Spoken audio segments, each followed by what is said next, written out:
Hello বন্ধুরা, আসসালামু আলাইকুম। আজকে তোমাদেরকে রাজহাঁসের ডিম পরীক্ষা করে দেখাবো। দেখো, এই যে রাজহাঁসের ডিমটার এখানে এই যে নড়তেছে, একটা কালো ফোঁটার মতো দেখা যাচ্ছে, তার মানে এই ডিমটা ফুটবে।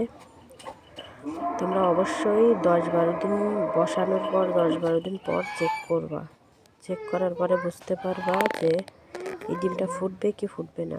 দেখো, এই যে নোড়া দিলে বোঝা যাচ্ছে যে এই যে ফোঁটা দেখা যাচ্ছে, এই ফোঁটা।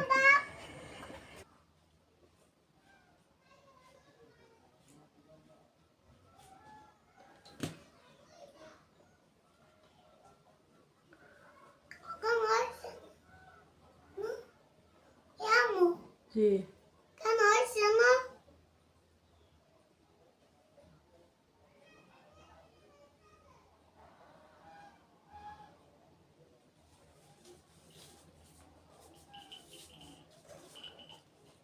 ফোন পাইলেন না।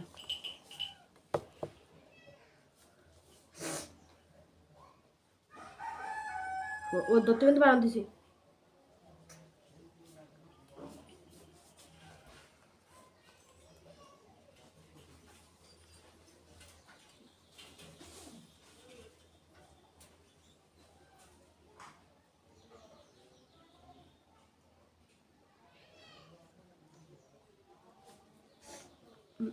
করতে বারণ দিছি, ওরা মার বানি কিন্তু।